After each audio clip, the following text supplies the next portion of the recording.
This is Andrew Huberman, the internet's favorite neuroscientist, a brilliant man and an expert when it comes to optimizing productivity, focus, and health. Like scrolling social media, the dopamine quickly wanes, and then you find that you're just and we've all been there, you're scrolling, you're like, why am I doing this? This isn't that interesting. This isn't that interesting. Well, this is me. I'm in my mid-20s, who just started working for himself. I think I have an alright daily routine, but it can definitely improve. I get too easily distracted, I struggle with productivity, and lately I've been feeling stressed and unmotivated. This is how Andrew Huberman's daily routine might solve my problems. Waking up around 6 a.m., leaving your phone behind and getting sunlight first thing in the morning is great for stress, mood, and also gets the day started at once. Then he drinks salted water for electrolytes. No breakfast because he fasts until noon. Fasting can help you be more focused and alert while working. Then he does 90 minutes of deep work, where he is in focused and concentrated state. In his routine, he does deep work for 90 minutes 3 times a day. He believes having a small session of concentrated work a couple times a day get much more done than working passively over many hours. Meditate at 9 a.m. Then it's workout time. 30 to 60 minutes of intensive workout followed by deliberate cold exposure. This is purposeful so that he can reset his brain for the next deep work session. At 11 a.m. first meal. About time. His first meal is a low-carb meal because he doesn't want glucose and insulin to interfere with his energy levels while working. Then take a 5 to 20 minutes to do something you like to reset your brain. Then rest through an NSDR. It helps with re-energizing yourself, stress, anxiety, and can even improve your learning abilities. 2:30, the final deep work session of the day. This routine has science-backed benefits when it comes to health and productivity. But does it really work in practice? Let's find out. Good morning. Just woke up. It's 6:40 a.m.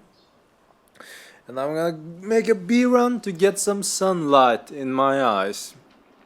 But before I do it, I am going to do what's probably gonna make me as productive as possible.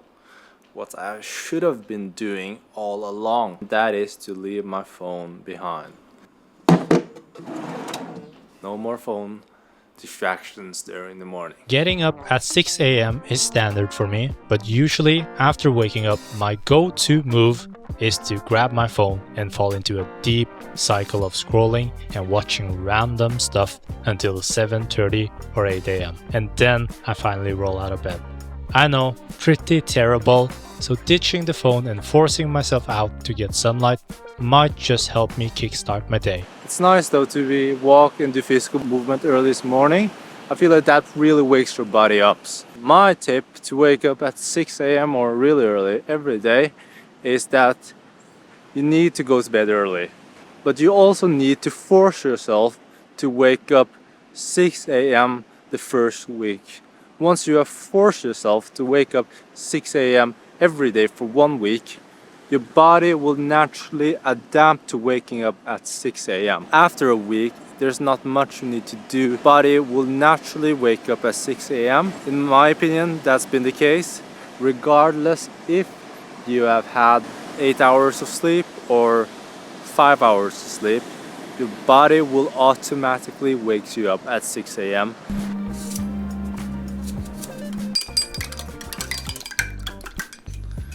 So Huberman does intermittent fasting until noon, and the only thing he'll have water and a glass of salt. The reason for that is because there's a lot of electrolytes in salt.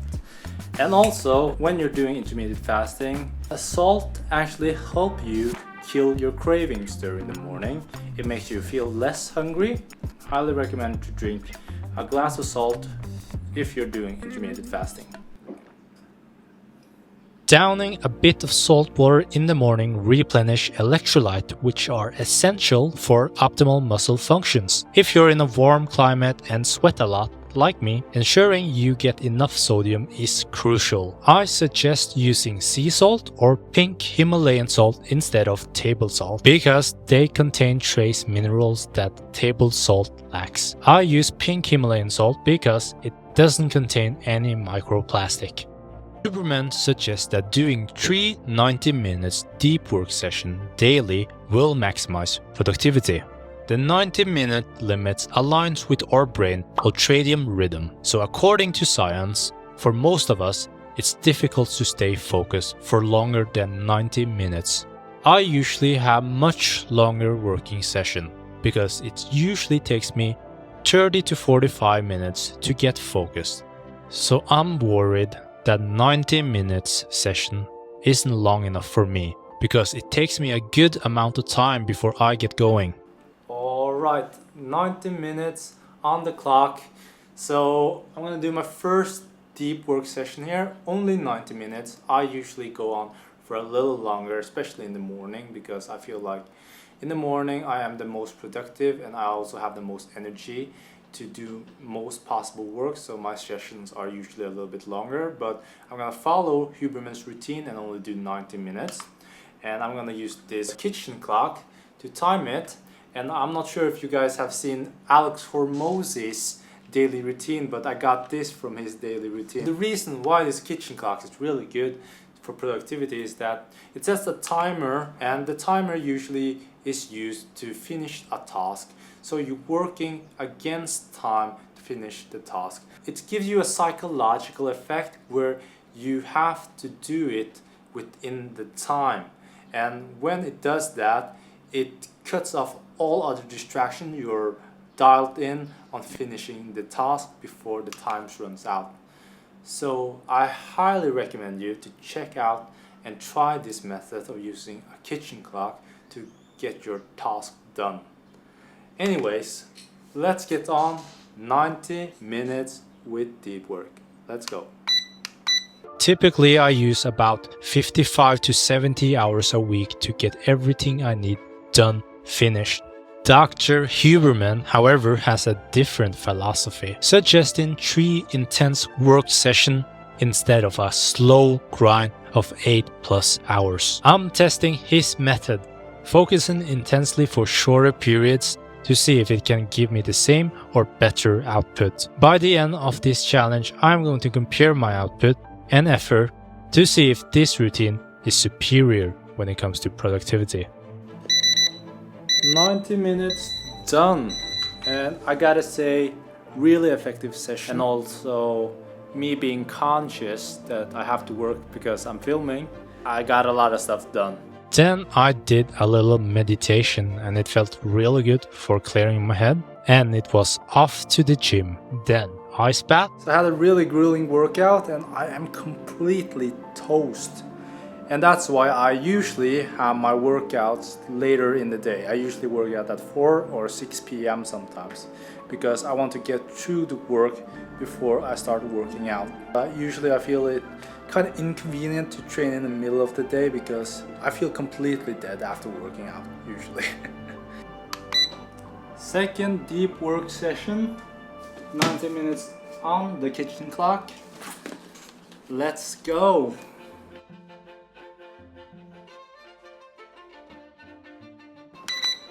That was 90 minutes of deep work done, and I'm gonna be honest with you guys, it wasn't my most productive session. I believe I used too long time to get into a flow state now, and it's a lot more difficult for me to get into flow state later in the day rather than early in the morning. Early in the morning, it's really easy for me to get in the flow state, and I also felt like working out and doing meditation and doing ice bath just tired me physically out, which also tires me mentally, I believe, because my workouts are really hard, and it's really frustrating because the first session, the first 90 minutes there, I was a lot more productive than what I usually am in the morning. But since I took a break from working then to work out and do ice bath and stuff like that, and when I came back here, and I tried to get into flow state, I didn't get to do all my tasks that was planned to be finished by this time now. But even though it's frustrating, I will trust the process. I will follow this routine to the T. And maybe this all changes in a couple of days. My body's just not used to be productive after working out. So it's noon, it's time for the first meal of the day and also the post-workout meal. And Andrew Huberman's first meal, he restricted carb and have a high protein meal. That won't be an issue for me because I'm on a carnivore diet, so my first meal today will be 600 grams of meat, about 4 bacon and 3 eggs. So not much carbs there. And the reason he doesn't eat much carb is because he doesn't want glucose to disturb with his working post-meal. And I totally agree with him when it comes to that. That's why I also avoid carbs early in the day and try to get them late in the day. And something I've noticed since being on the carnivore diet, where I haven't had insulin spikes in forever, is that my energy is a lot more stable. I don't get the jitter, I don't get the crash, which means it's really easy to stay calm and work behind a computer. So yeah, if you want to be as productive as you possibly can, try to maybe look in at trying to restrict your carbohydrates throughout the day, because having insulin spikes make it really hard to sit still and do some work. Then it's time to reset your brain with 5 to 20 minutes of doing what you like. So I did some stretching. So non-sleep deep rest is useful for relieving stress, improving cognitive function, and also improving focus and mental clarity. I'm gonna try it now. It's gonna be tricky because I've never done it successfully before. But let's go and give it a shot. Next is NSDR, which is non-sleep deep rest, and it's really difficult. Let me explain. The reason why it's difficult is because it's in a state between being awake and falling asleep. It's a relaxation state, so it's very normal for people to fall asleep while trying NSDR. 20 minutes. Done.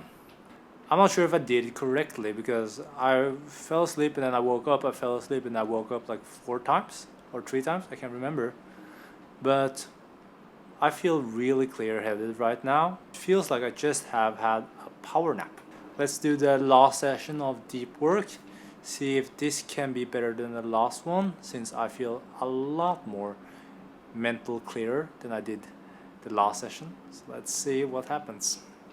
The third session turned out to be quite productive. Although I wasn't as focused or productive as I was in the morning, I accomplished way more than I did in the second deep work session. If I had to rank them by productivity, the morning session takes the lead, the third session comes in second, and the second session is the least productive. I believe having the second session after the gym, ice bath and meditation really leaves you drained before the working session.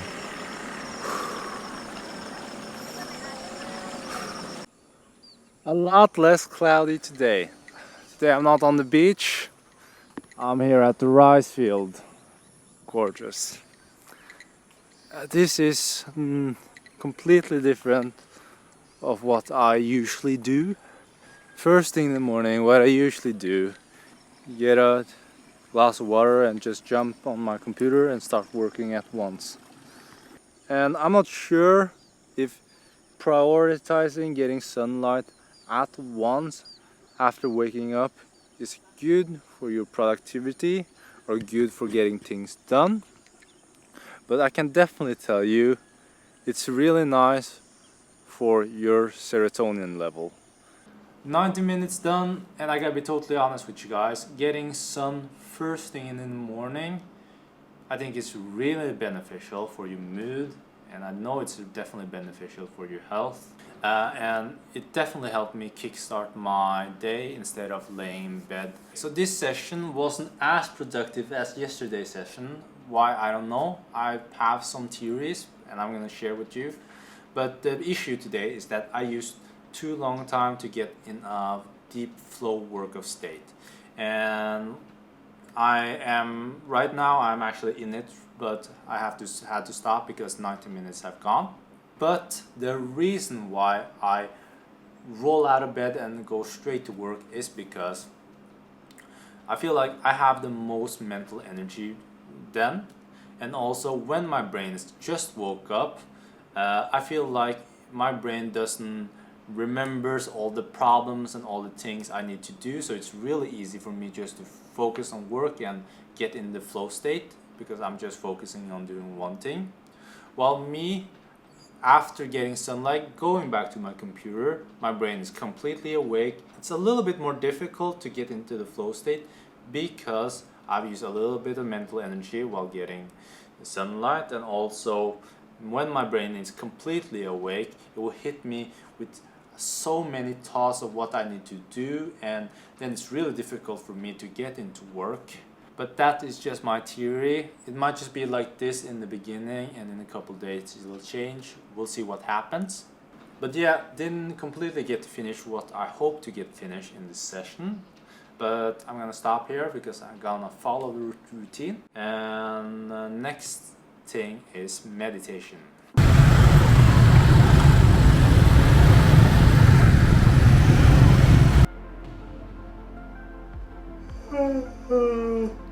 We are back from the gym and ready to get on with the second deep work session. And something I realized while driving to and from the gym is that getting to the gym and getting back in the middle of the day is kind of inconvenient, and it eats a lot of your time of the day. Personally for me, just getting to and back from the gym takes 40 minutes, and then it's the workout, and it's the stretching, and it's the meditation, and also the ice bath and the showering afterwards. It's your time suddenly just getting eaten up, regardless if you have a short training routine. And not only that, your energy also gets eaten up. So I don't know about you guys, but I've been doing ice bath and intermittent fasting for the last 2 to 3 months, like religiously. And recently I took a little bit of break from it because doing intermittent fasting and also doing ice baths combined with training do raises your cortisol level for a quick moment. That doesn't have to be negative, but doing it every single day is necessarily optimal for every single people, because what it does is that it stresses your body, and stress can be a really good thing. That's why exercising, intermittent fasting, and ice baths are good for you. But doing it deliberately every single day, especially if you have a stressful job or a stressful lifestyle, isn't for everybody, I can tell you. And also forcing your body to adapt to those stresses do drain a lot of energy from your body. So is that the most optimal way to be productive and to be focused, draining your battery because you're stressing out your body? I'm not sure, but personally I don't think it's optimal to deliberately stress out your body this much every single day, because you do it every single day. This is a routine, remember, so it's an everyday thing. And I think that's why we do have like deload week, or we have break from workouts, or we take break from intermittent fasting. Sometimes you just need to chill and relax. Regardless of my energy level, I am gonna do my second deep work session, so let's freaking go.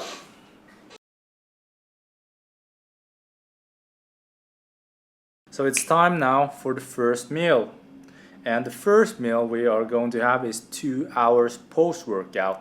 Personally, I am not sure if that is ideal for hypertrophy training, but there are studies that have shown that the time you consume your protein isn't as important as the amount of protein you consume throughout the day.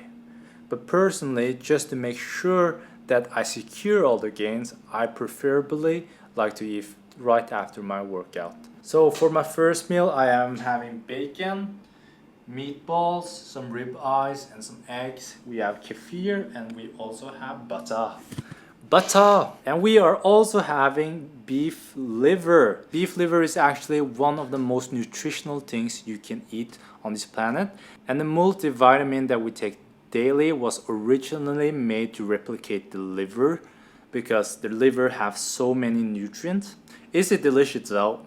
I don't think so. But regardless, I'm still gonna eat it because I am doing the carnivore diet to see if this is the most optimal diet when it comes to focus, productivity, and health. So if you want to find out if this is the right diet for you, hit the subscribe button. Even though their routine felt a bit inconvenient for work, it wasn't all negative. Remember, Huberman's routine is about balancing health and productivity, and I certainly noticed the health benefits. Even though it's inconvenient to get to the rice field in the morning because traffic here is crazy, it's really nice. It's really a peaceful way to start the morning.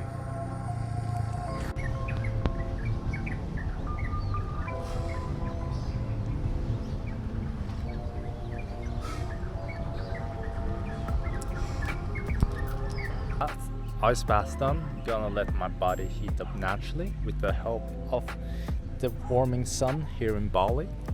So even though I think going to work out and meditate and do ice bath in the middle of the day when you are the most productive usually is inconvenient, something that is nice about it is definitely it helps you reset your brain, and it definitely gets me in a better mood. And I don't drink coffee anymore, so sometimes after working for a while in the middle of the day I get a little bit drowsy. So doing ice bath in between is kind of nice because it definitely wakes me up again.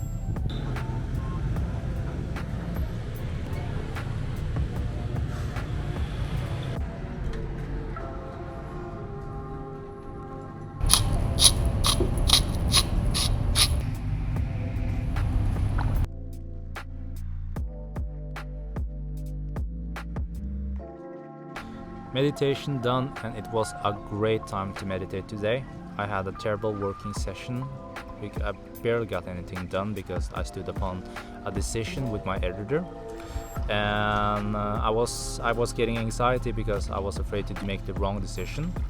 So meditating today was really useful, and I can definitely understand why because meditating helps you clear your head, and when you're clear-headed it's much easier to make the right decision. So it was definitely useful today.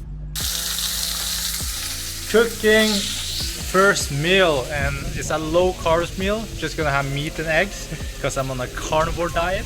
Hit the subscribe button so you don't miss that video.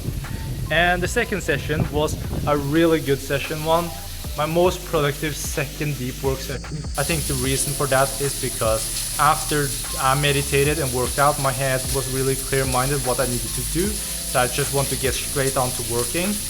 And also today I saved almost 90 minutes by doing almost everything at the gym. Getting sunlight, drinking water, doing the first deep session at the gym. I saved almost 90 minutes by just staying at one place instead of traveling back and forth from the rice field and back home, and then to the gym and then back home. So I'm gonna continue to do that because those 90 minutes are very, very valuable, and I don't want to waste them in traffic. Second deep session done for today, and the clock is already 12:15. So even though I do everything here at the gym, I still only managed to get in 3 hours of work before the clock is already 12. Had I skipped working out and doing ice bath, I wouldn't have to be in this gym, and I could have been home, and I could definitely have got more work done, I think. Tú vives el vive. Alright, I'm pretty sure I'm not doing the NSDR correctly, but it freaking works. Just finished with my NSDR and I sort of fell asleep again, but still feels great, and it doesn't take much of my time, so I'm gonna definitely continue to do that because my third session have almost been as good as my first session thus far during this challenge. And I think it's because of the NSDR. And it's really useful because usually this time of the day, it's 1:30 p.m. right now, I lack focus, I lack concentration, and I'm really tired out mentally. But after doing the NSDR, I feel kind of refreshed. So NSDR definitely works, even though you might sleep through some of the part. As long as you feel regenerated, I think it's definitely work. So to see how productive I was while being on Andrew Huberman's routine, this is how many hours I worked while doing his morning routine. And this is how many hours I worked the week before that.